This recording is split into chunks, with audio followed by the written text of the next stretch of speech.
Hello friends. C plus plus language सीखने की series में आज हम देख रहे हैं लेक्चर 12 का पार्ट 6, जिसमें हम सीखेंगे फ्रेंड फंक्शन। हमने पिछले 5 पार्ट्स में फ्रेंड फंक्शन के बारे में काफ़ी कुछ सीखा है। आज हम एक और नई बात सीखने जा रहे हैं।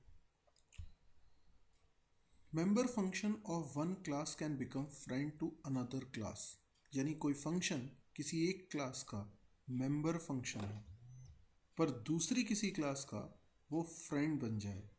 बिल्कुल ऐसा हो सकता है। और ऐसा कैसे करते हैं इसको समझने के लिए अपन एक एग्जांपल देखते हैं। जैसे मैंने एक क्लास बनाई ए, सपोज करिए। अभी मैं कोई मीनिंगफुल कोडिंग नहीं लिख रहा हूँ, सिर्फ आपको सिंटैक्स समझाने की कोशिश कर रहा हूँ। ये एक क्लास है और एक क्लास है बी। ओके, अब मान लीजिए कोई एक फंक्शन है जो क्लास ए का मेंबर है। तो अगर ए का मेंबर है तो मैं किस तरीके से उसको डिफाइन करूँगा। मैंने लिखा void fun और कुछ इसकी कोडिंग होगी, राइट? होगी कुछ कोडिंग। तो ये कहलाएगा fun member function of class A. लेकिन मैं चाहता हूँ कि इस फन फंक्शन को बी क्लास का मेंबर बनाया जाए, सॉरी बी क्लास का फ्रेंड बनाया जाए, है ना?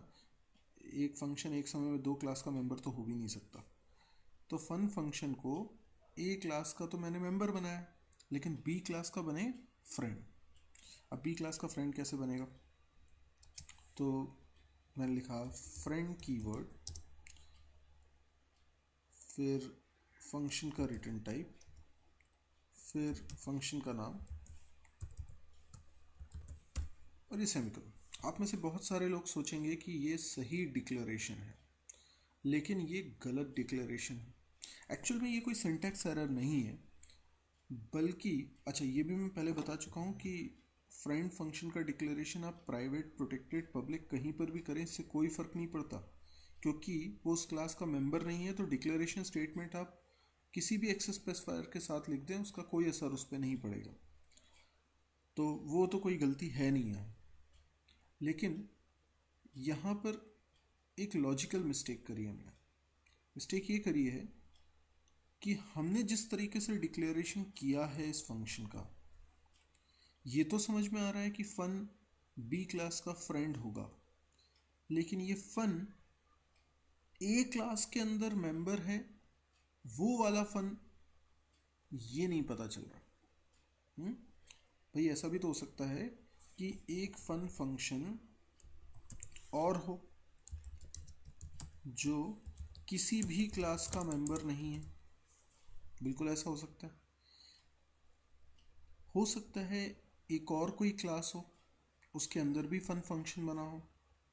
तो ये जो डिक्लेरेशन हमने बी क्लास के अंदर फन फंक्शन का किया है, इसको देखकर तो ऐसा लग रहा है कि ये वो फन फंक्शन है जो किसी भी क्लास का मेंबर नहीं है, यानी ये जो बाहर बना है ये फन फंक्शन बी क्लास का फ्रेंड है,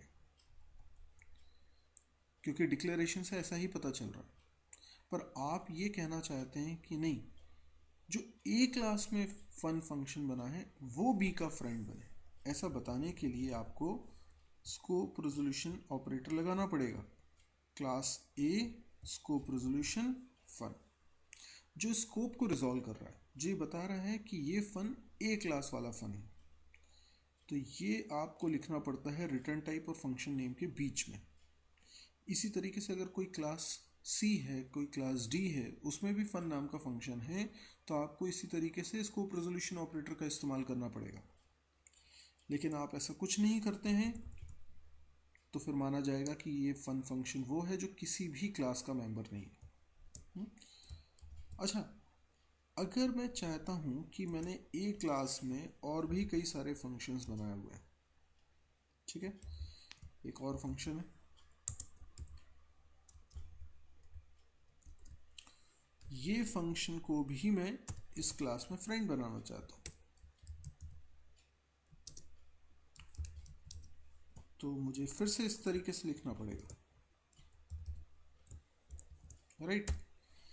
मैं बताना ये चाहता हूँ कि अगर ए क्लास में जितने भी फंक्शंस हैं सारे के सारे आप बी क्लास में फ्रेंड बनाना चाहते हो।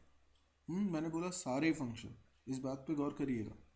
ए क्लास में जितने फंक्शन हैं एक भी नहीं छूटना है, सारे फंक्शंस को अगर बी क्लास का फ्रेंड बनाना है तो एक एक करके जो स्टेटमेंट आप डिक्लेरेशन का लिख रहे हो ये भी ठीक है, पर इससे बेहतर तरीका ये होगा, मैं इसको तो कमेंट कर देता हूँ, ये नहीं है।